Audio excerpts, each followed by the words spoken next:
Okay, we are live and on the air, and today I'm joined by Mark in France, and we're doing our weekly interview with an entrepreneur based around the themes that we work through each month. This month, we're focusing on bootstrapping, right, Mark? And Yeah. so it's kind of a fun one. It brings up all sorts of images of, well, I mean, and I was reading up about like why bootstrapping and that term of pulling yourself up by the boots or by the bootstraps, which today we would call shoelaces. And I think the average shoelace maybe wouldn't hold up my weight. Anyway, I don't know about, Mark and John are a heck of a lot lighter than me. But I'd really love to welcome John Jones from Anthroware. John is a mate, we've hung out now for about 5 years, John. And so he still smiles at me. He knows how to be honest with me. He knows when to call me defensive. And but he's a great bloke and an incredible entrepreneur who is definitely an unsung legend. But when you come here to the Asheville area, everyone knows about John and Anthroware, and particularly in the startup space. So John, I'd love for you just to first of all, obviously, just introduce yourself, talk a bit about your business, and then we'll go back into your story. Welcome, mate. Sure. Yeah. Thanks for having me. I did catch up on a couple of these, and you guys do a great job. Good energy, and it's really good content. So I appreciate you having me on the program. So as far as introducing myself and the businesses, I'll first start by saying, the word bootstrap, it's actually I think it's kind of rare that people actually bootstrap these days. Because it's a very self-focused thing. It's like you do it yourself. Nobody's helping you. Nobody's going to do it but you, and you got to do it yourself. And I think that's actually not really part of my story. I think if a lot of entrepreneurs are very, very honest with themselves and take their pride out of it, then you start to see that you actually got a lot of help from a lot of different places. I love it. And you can focus on a business that did not get institutional financing, and Anthroware, all of our businesses that we've started have not done that. So in that sense, we've bootstrapped, but I just wanted to first say that, we've gotten so much help along the way from various people and sources that it's a little unfair to assume that we just did this all on our own. But my background's actually in science and specifically physics. And I started my career, in a lab in university, and then moved to a big Fortune 500 company. And I was a scientist there and doing thermodynamics and a little bit of coding. And, science is actually a really creative field. People don't think of it that way, but when you are trying to do something new and find something new about the world, it takes a lot of creativity. Now there's, very strict rules and processes in science to make sure that what you do is, holds up to the rigor of the scientific method and the process, but it is very creative. And working in a corporate lab was kind of a drag, because you can't tinker when your experiment costs $4,000 an hour. So I sort of fell in love with the idea of, building software, because you can buy a computer for a couple $1,000s and have an entire lab and build whatever you want. And so that there was a real switch in my thinking, just for realizing that how much power you can have sitting on your desktop with a laptop and computer science. So I switched jobs to get to work for a pure computer science role. So I would learn more about that and eventually, start a company. And I had that idea before I even left my first career stop, which was Borg Warner. And when I first interviewed for my new job, which I got in a crazy time, I left. I think I was the only guy in Asheville that was lucky enough to quit a job in 2011 and get another even better job in Asheville I don't really know how that happened. There weren't many jobs on the market at that point. My interview with my boss there, her name is Natalie. She said, the classic, what do you want to do in 5 years? And I said, well, in 5 years, I'm going to own my own company, and I'm going to build software, and that's my goal. And I want to work here because I want to learn how to do that better. Is this the right place? And of course, she was kind of back in her chair a little bit. It's not what you say for an interview. But she's an awesome person. And she said, if you give me 2 or 3 really good years here and you still want to start a business, I'll support you out the door. And she did. Less than 3 years later, I met my business partner there.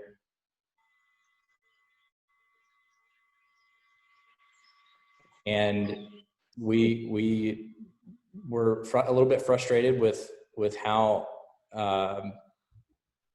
products were being developed in all of our corporate experience combined, and how you hear some sort of business requirement from some consultant somewhere and you don't really know why you're doing what you're doing, and there's not a consistent feedback loop, and good ideas seem to die if they're too low in the organization, and all kinds of things like that. It's very hard to avoid actually with when the company gets so big. I think PCG is about a $500 million company now. And we decided that we would give it a shot and started Anthroware. And I just turned 30. I had a 6-month-old baby. I lied to my wife. I told her that, we were going to put $1,000 in a bank account to pay a designer. And what's the worst that could happen? We could lose $1,000. And I think I was lying to myself too. I didn't know exactly what it was going to take to pull something off. And PCG, specifically my boss that said that when I first interviewed, was our very first client, and they're still a client 7 years later. So she stuck to her word, and they've been it's been a great company to work with. It was great then. I had a lot of opportunity when I worked there, and it continues to be great. So I think those relationships, that's just one example of somebody that really helped us, and that, it wasn't luck. It was her decision to help us get started that was really impactful. Yeah. You said you didn't take any outside equity to build up your business. You just grew with clients and projects and racing around using up the shoe leather. Yeah. So when you just tell the story like I just did, it's this is how we started, and then 7 years later, we're doing great. Magic. Yeah. What actually happened is, because we didn't want to take on a lot of debt or outside capital, we decided we wanted to cash flow the business. And look, we build stuff for other people. We're not building a product. We build custom brands, designs, products. It's a creative agency, creative and technology agency that ends up building a lot of digital products. It's kind of a proven business model. The agency model works. You just have to bill enough hours. You charge more than you have to pay your people, and you can make money. So we didn't have a real big business model risk going into it, and you have to identify your risks. We also were very hireable at that point individually, so we could do a lot of the work ourselves. So that de-risks the business. And also, we were able to take on long-term contracts. I first started when we first started Anthroware. The first 8 months, I was working full-time 2 jobs. I was full-time at PCG and full-time at Anthroware. And so that whole 100-hour week thing that entrepreneurs talk about is totally real. A lot of us can't avoid doing that, and it is a grind, and you should put a time box on that.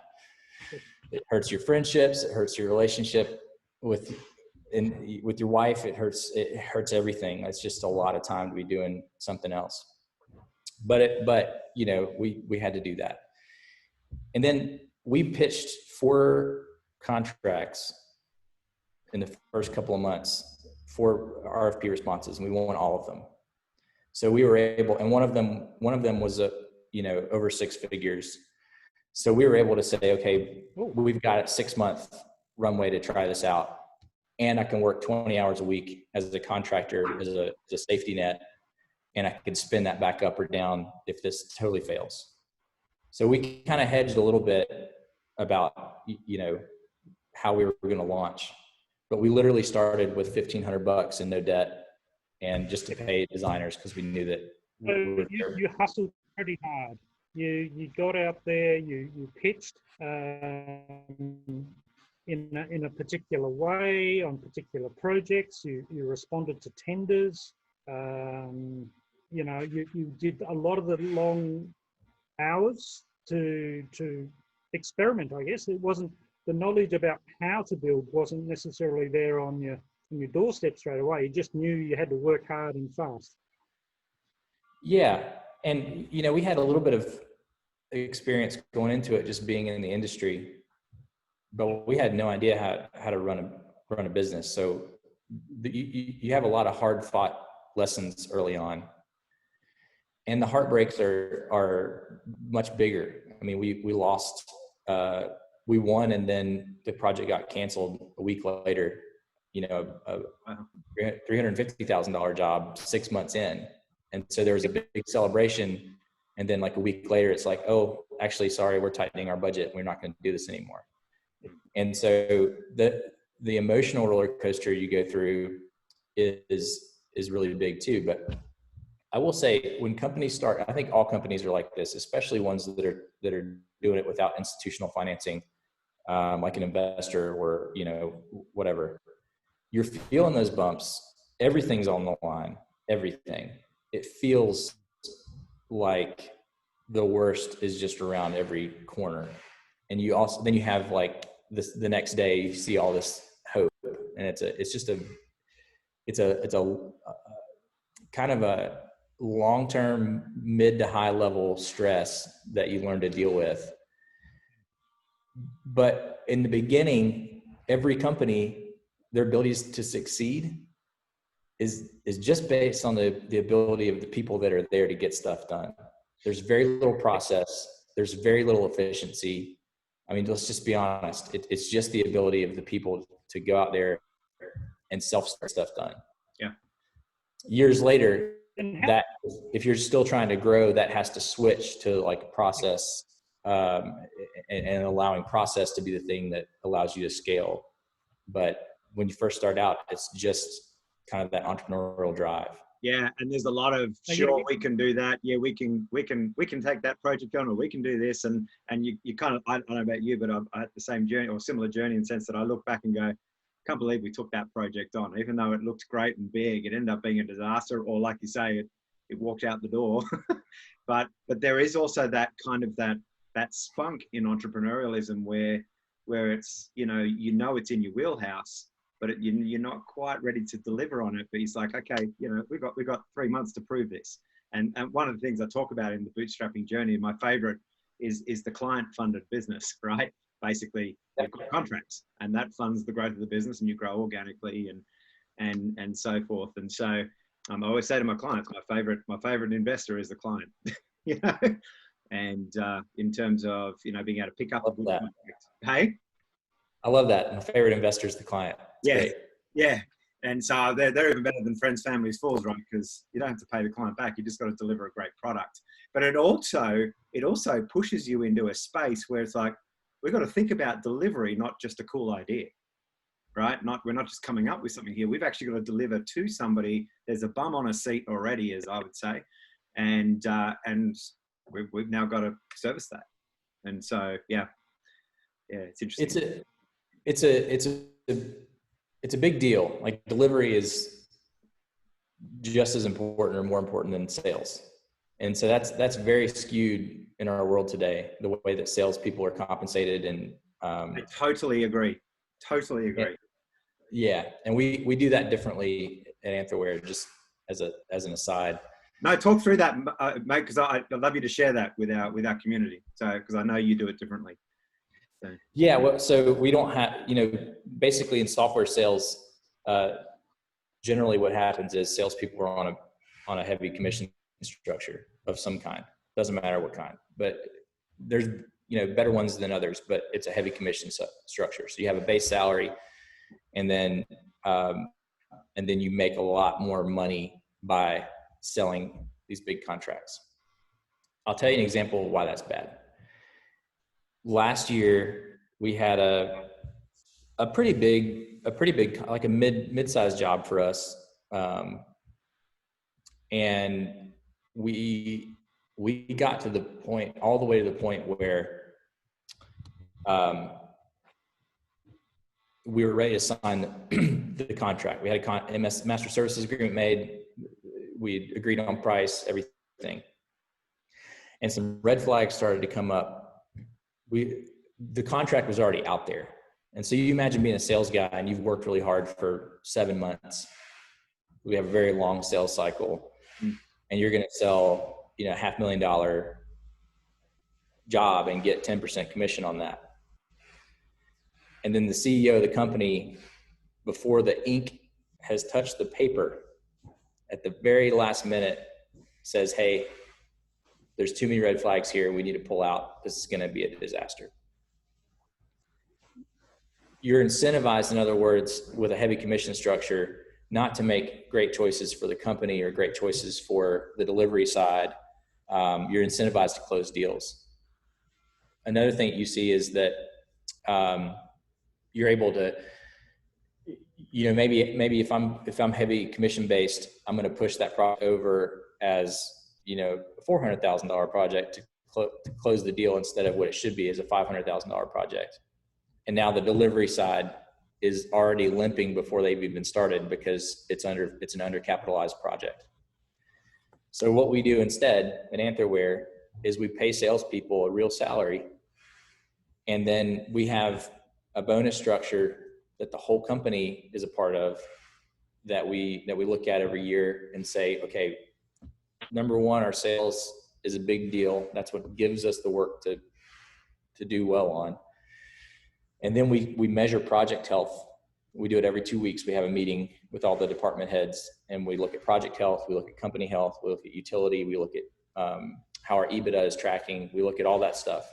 But a big part of that is project health.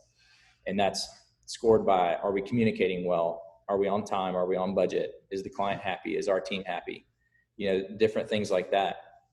And at the end of the year, when we have a big excess of cash because the whole company was successful, meaning the sales team set the right expectations for our designers and engineers, and the designers and engineers and business consultants were able to set amazing expectations with the client and build a beautiful relationship and a beautiful product, then the company makes a lot of money when that happens, right? And then everybody gets a piece of it. So it's more fair, and it allows us to make better decisions. It's fantastic. Yeah, I love it. And you've explained that to me before, and I think it's really cool. I grew up in the sales world in Xerox, and watched the sales reps. They would be on 2 or 3 factor salaries than the guys that were going around and making sure that the customer bought again, which was they were doing the servicing and the meeting the client, the connecting with them, and how's your photocopiers back then, how's your machine working, and all that sort of thing. Just a total sales culture. They didn't give a crap about everyone else. Yeah.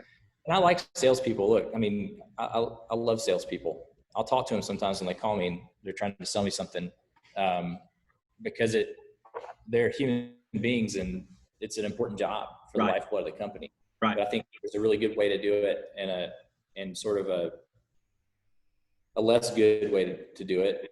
And why not do it the good way? Yeah. And it's very relationship based. Yeah. So how long did it take you to figure that out, mate? Well, I think we've known that since day one. We're not good enough at sales yet. We're actually, my main job right now is to work with our director of consulting, which is also, we have consultants, business consultants that sell. And the reason we do that is because the sales cycle is long, and if they don't understand our playbook and they're not great at business consulting, then it's hard for us to sell product development in the way that we care about. Yeah. So we're still working on making sales a predictable lever that we can pull in our company. And I'm not saying that for all you sales coaches out there to watch this and start calling me, don't do that. We'll put his phone up later. But that is, you know, when we're looking strategically at our company, you know, right now in our stage of growth, in order to keep growing without taking on investment, then we're looking at a couple of key things, and that is one of them is making a very predictable sales process. Yep. Not a better sales process, not better than we've, you know, it's easy to be better than we've had, but we're not bad at sales. We're good at sales, but we need to be able to grow it and make it predictable. And that's what we're working on. When we first started out, the reason I say we know a relationship piece from day one is that the very first sale we made was with the relationship that I'd had for 3 years, and my business partner had for like 15 years, which was Natalie. And then the next sale we made in PCG was in health and human services instead of education. And that was a relationship that I'd had for years. The contract that we won and lost, the big one, was a relationship that I'd had for 6 years. The first big contract that we ever got was a man that I met on my not even the first day of college. Before I showed up in college, when you show up for orientation like a few weeks ahead of time, he was one of the first people I ever met, and he's a successful entrepreneur now. And that was the first job, right? And then, you know, a couple years in, we realized in Anthroware that we were talking ourselves out of a lot of business, because if you have a really good relationship and somebody comes up to you with a really stupid idea, or you know enough about business, you know enough about product. We're very focused on product to market fit. There's a lot of different KPIs that you can use to measure your business performance. But for us, being we're striving to be the best of the best when it comes to product development. And if we're not, I've hired the wrong team. So product to market fit is the ultimate KPI. Did we build something that is so good and so different, that takes something hard and makes it so easy that people actually buy it and habitually use it? So very early on in Anthroware, when people would come up to us with an idea that was bad, and there are a lot of bad ideas that get made into products, it's crazy. We would coach them and do strategic consulting. We didn't call it that at the time. And we'd talk them out of the idea. I've been killing ideas since day one in Anthroware. I do that through Hatch too. Yeah. And because the people that have the energy to start businesses need to be working on something that's really valuable to the world. And if you can kill it early, why would you do it? Yeah. And so as we were talking ourselves out of business, yeah, we didn't get the business, but those relationships stuck with us because we said smart things to them, and we saved them a ton of money. Yeah. You know, yeah, I could take your, you know, $250,000, $300,000 now. That especially early on, that is so tempting to take that money and build something. But it doesn't matter how great it looks, how awesome our designers are. It doesn't matter how great the engineering is, how stable it is. If it's a product that nobody wants, it's whipped cream on a turd. Looks good, nobody wants to eat it. Sorry. There we have it, folks. Whipped cream on a turd. Great analogy. So obviously, you know, coming right back to your initial statements, and I actually love that we kind of spun off into the sales and being really clear, because so when I talk about a bootstrapping journey, right, I get it that the dangers, I think, in bootstrapping is You do try and do it yourself. You don't involve anyone. You don't get involved in communities. You don't, you know, like you and I are both involved. You're way more than I am, but really involved with Hatch. And this whole space we're in right now is about an online co-working space for, you know, for people all over the world that can't otherwise get to a Hatch or to a whatever. And so when we talk about the bootstrapping journey or bootstrapping your business, it is, I mean, you might also say, you know, you've worked for some bigger manufacturing companies and that as well. You might almost associate it with agile and lean later on, right? It's about, how do I keep things simple? How do I keep things under control? How do I grow my business? How do I grow myself in a guarded way that allows the growth to happen, that stretches the boundaries, but doesn't kill me or everyone around me in the process? And so I think, you know, you alluded to some of those things. You know, you even kind of joked about how you said $1,000, you know, will be right. Yeah. I'm sure I had a similar conversation with my wife at some stage, but and you know, but even today I would suggest, you know, and you got what, about 20 employees now, so you've grown quite a bit over the years, over the 7 or 8 years I think you said you've been around for. So even today, you'd be thinking about this business of, okay, so how do we, and obviously particularly today, but you know, but in general, and I know you're this kind of guy, you think through the processes, you think through, you know, how do we keep a lid on these things? But at the same time, one of the things I've always admired about you is that you have recognized when you need to spend the money, when you need to be critical about stuff. And so just talk through that a bit, you know, where that kind of came from. God, there's so many ways to answer that question, John. Answer it any old way you like, or answer it every way. Well, I think that the first point that I would make is everybody talks about the early years of talk to a successful business owner. The story is, there's similar parts of everybody's story. And one of those is that when you first start out, you know, you wear a lot of hats and you have to do a lot. You have to. But I would push on that and say that you want to stop doing that as fast as you can, because in reality, yeah, you're doing a lot of things, you're wearing a lot of hats, and you're good at none of your jobs. Beautiful. Yeah.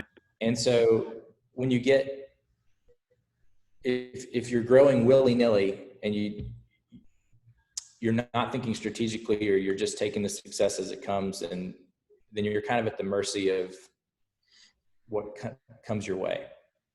In order to really manifest a vision for your company, you have to spend some time thinking about where you want to get to. And I don't want to derail this point, but you have to think about the people that are on the team. And I think that if I could say anything about bootstrapping, that's probably the most important one, is having the right people and the right culture, and using hiring and firing as a cultural tool. But talk about that later. Put it aside for now. Yeah. You have to know where you're going. So if you think about it, any business, especially startups, you have that hockey stick, right? Yeah. Well, we call it a hockey stick because that's all startups care about. They care about the inflection point and getting to, you know, critical growth. If you go to business school, however, you know that it's an S curve. Yeah. And so you're trying, because it does end up tapering off at some point.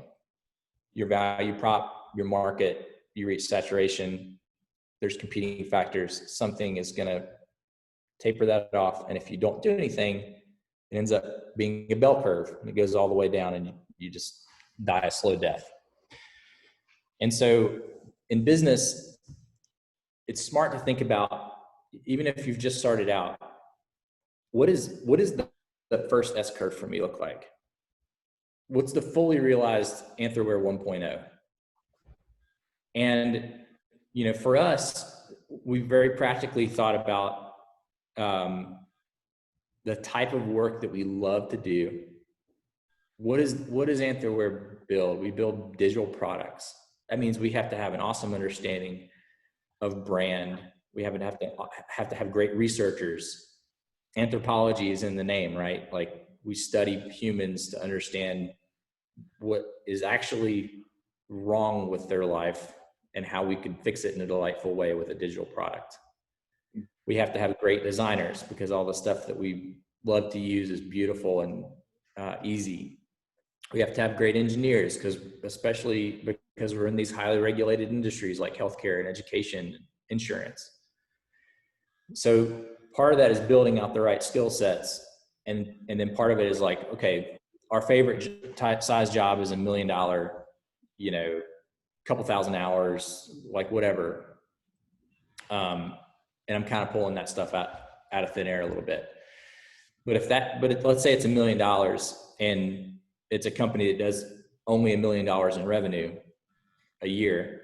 That's a pretty bad risk that you're carrying of client concentration, right? So for us, it was like, well, how do we take the size job and the type of job first, like what kind of skill sets do we need? And then how many people, like if our company was doing 10 million or 12 million or 15 million in revenue with that size job, now my client concentration issue is not a risk. And so we kind of back calculated from a $10 million number back in year 2 and said, hey, at $10 million, we would have 5 or 6 or 7 of these like medium to large size jobs going on. Our team is engaged for the right length of time. The type of work that we're trying to do is meaningful. We're able to fully engage from a user experience standpoint. We're able to fully engage from a design and engineering standpoint. So when we started setting our goals, our first S-curve, you know, a way to define that is that, you know, Anthroware 1.0 is fully realized as a nationally competitive, nationally known agency, hey Charlie, that has, you know, 40 or 50 people and we do it from Asheville. But then you have to think like, well, what's the next S-curve? So without those type of strategic goals, you're not like growing your business in a way that has direction. You're growing in whatever direction you want. Yeah. So it gives you a lot of focus. Does that kind of answer that question a little bit? Yeah, beautifully. I mean, it's so important that that you know where you're going, and that obviously, you and I hear it a lot. You know, I've got to get the right people on the bus, and often I turn around to people and said, "Talk to me about the bus that you're driving." Because that's going to determine the kind of people we want to put on that bus, right? And and do they need seatbelts, or is it a camper, or is it, you know, what is it? And so that's so important. And that, I mean, it's a really great reminder. And in the bootstrapping space, there can be so much frenetic activity. I don't know when you discovered this, whether you discovered this right up front or knew it right up front, or whether it was just like, oh, we're just doing a bunch of stuff. I'm just getting all over the place, and so I've got to focus down and figure out, you know, what is Anthroware 1.0, then 2.0. And I know I've been with you through the 2.0 journey as well. And so it's so important, mate. That's a fantastic response. Mark, you got anything to add to that? Yeah, no, it's always interesting that you can be successful in sales and projects, but not successful in business. Without that strategy, without that framework, without knowing where you're going, you end up doing stuff, but it has no longevity. You're not actually building an infrastructure. Yeah. And as you're talking about refining, getting systems, improving your operations and having that discipline, if you've got a solid infrastructure underneath you, that becomes so much easier and faster. And that's how you get your hyper growth occurring, and you become the darling of the stock market, the community, whatever your goals are. So having a super solid base, you know, as in my language, talk about a great engine in the car before you start bolting the wheels and the glasses and the doors and things on. Having that so that you can start it off when it's just chugging and idling away, and then just put some extra fuel in and watch it roar is so overlooked, even for startups, you know, because they're just trying to get themselves going. Yeah. John, tell us about the jobs that you knocked back. Tell us about and how you went about saying no to clients. Yeah, I know you've counseled some clients into other areas. Did you actually have to sort of say no to a client? And how painful is that as a young bootstrapping entrepreneur? That's a great question. It seems more painful than it actually is. It's more painful to take those clients. Yeah. And some of them are really easy. So your best partners and clients are going to be partners and clients that have sort of a moral and ethical overlap with your company. You've got some values that overlap, the way they treat people, their culture, what their product is supposed to be doing, like that kind of thing. And then it's also a product that you can really get behind. We can pressure test something and be like, wow, this is a great opportunity. We're all in. We're going to help you. And by the way, you're talking about ecosystem, aren't you? You're talking about developing an ecosystem, even with your clients around your business. Yeah. Well, and it's kind of full service. I mean, we're working with a startup right now, and I'm actively helping them raise money. I'm introducing to investors, and once we decide, hey, this is a great thing to work on, we're all in. So the opposite of that is also true. We had somebody come in, and I can't tell you the details of it. We signed an NDA that obviously we'll always respect, but ethically it was not something we could get behind.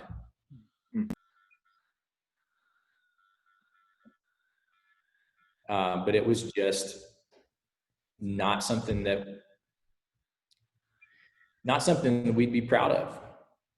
And we said no right off. I mean, very quickly within the second conversation, we said, hey, we're not the firm for you. I didn't even help that guy find anybody. I thought it was such a bad idea. I think actually it's an idea that he's going to probably make a lot of money off, but morally gray. And so that it's easy. Those are easy. You just say no.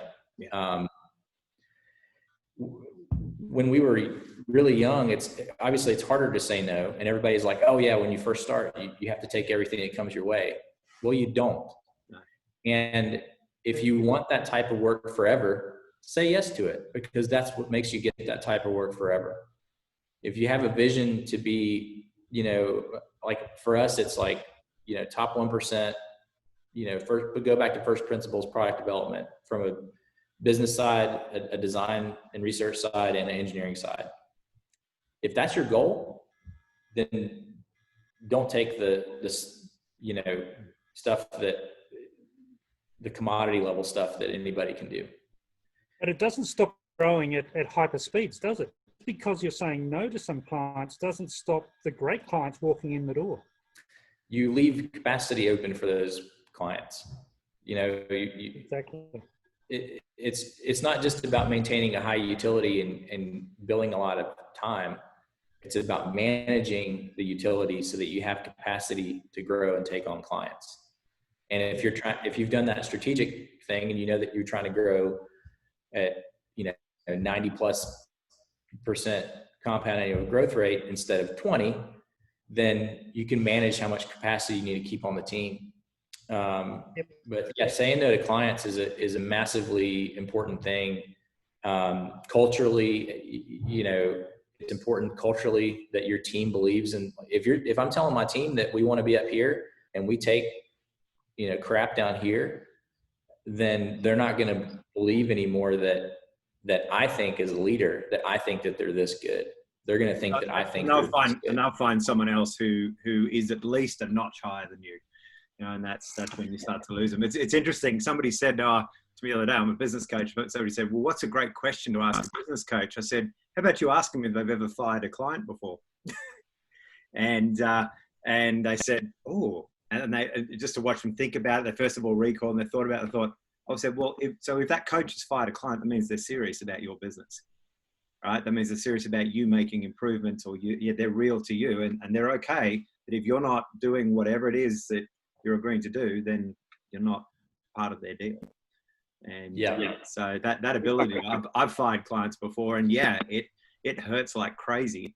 It's like letting one of your employees go. You know, you anguish over it a lot longer than they probably ever will, and as the owner and as the leader. But it's always, you know, once you've made the decision, it's done. It's like that relief that, you know, we did the right thing.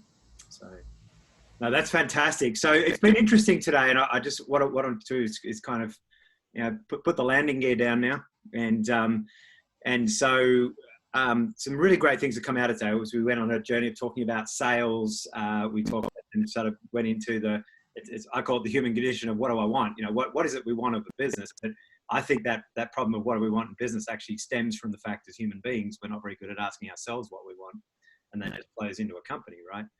And so, and then being, you know, we actually had someone on a few weeks ago who talked about FOMO, which actually really grated with me at first because, you know, fear of missing out, right? I don't like to live from fear, but what she was talking about was creating a system that people want to connect with, and it was a really cool interview actually, but and obviously with social, that sort of thing, but. You know, so that whole, you know, getting after what you want, being crystal clear on that, and then, you know, and I love that conversation we just had just recently, making room, because maybe there are as you start to get clear, there's probably a few clients who you like, that maybe even profitable, you're servicing them well, but you know they're not your core clients, right? Or maybe all of a sudden you discover actually that client really sucks, and we've got to get rid of them as fast as possible. We've had those, haven't we, Mark? And and we all have. Yeah, right. And so, but it's agonizing. It's hard, that emotional roller coaster that you're talking about. It's just difficult for startups, particularly young business people that haven't gone through this level of pain and question before. But even then, I'd say in some of that journey is in discovering what you really want, what you really love, and what you're really passionate about, is actually picking some of those wrong clients. You know, it's actually doing some of those gigs. They become lighthouses, right? So you don't crash onto those rocks again. Not that we now, not that the message is, okay, everyone go out and find a wrong client and work with them and see how it comes out for you. That's certainly not the advice here, right, John? I guess it's, you know, I actually call it the celebration of failure. So when something doesn't work out, we celebrate failure by analyzing and by figuring out how we make sure we don't do it again. What was missing that caused us to actually hit those rocks.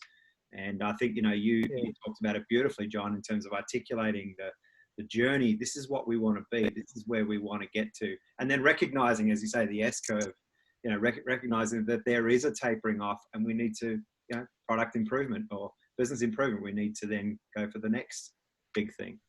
And so, yeah, I think that's really exciting. Yeah.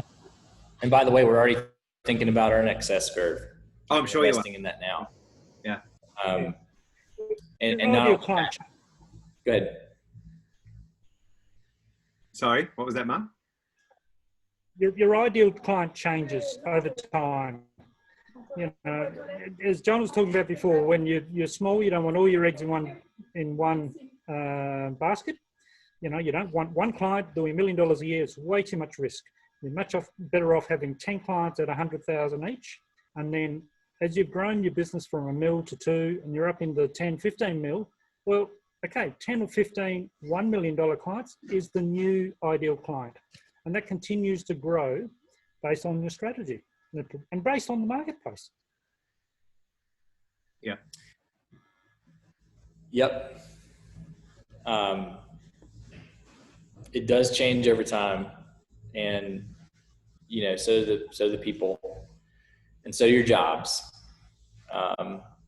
So if I could offer anything about bootstrapping, it's like, be future thinking, take off a hat every chance you get, and you can only be effective at doing one thing at a time.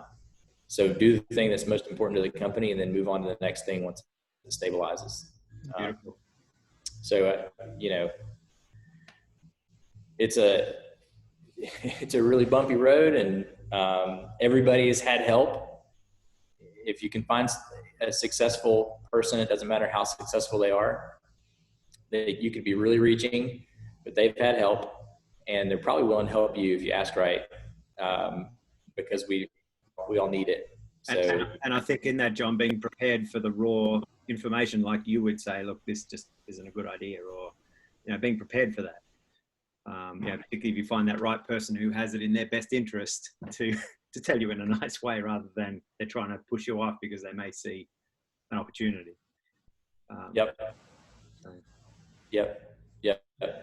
Candor is extremely valuable in this world.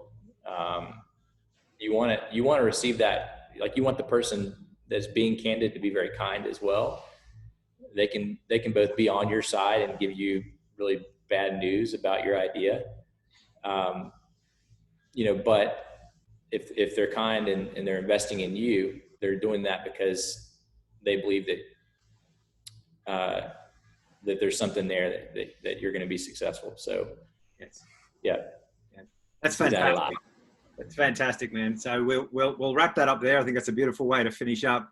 John, thanks so much for being with us this morning, or this afternoon if you're in Europe, or whatever it is, 1 o'clock in the morning now in Australia or something like that. And but thanks for being with us. Really appreciate it. I appreciate you. You know, been a mate for years, and you've looked out for us personally as well as in business. And so, you know, I can really speak to your integrity and your heart behind what you're saying today. It's not just a bunch of words. I've seen you live that for as long as I've known you. Mark, looks like a beautiful blue sky there in the background in the Alps in France. And yes, mates. moment, yeah. we've got a whole day ahead of us over here in Western North Carolina. So, but thank you all for being here. Thanks a lot. We look forward to connecting again soon. As I said, there's going to be space for comments and feedback. As you've got comments, John, we may even feed some along to you, or if you want to join the Sandtrax page, you know, you'll see them yourself. We tend to find that we get more comments following the video rather than during it. And Yep. but this has gone live to Facebook, and then will be published elsewhere on LinkedIn and places like that. But John, thanks, mate. It's been great. Mark, we'll end the video there. Yeah. Well done.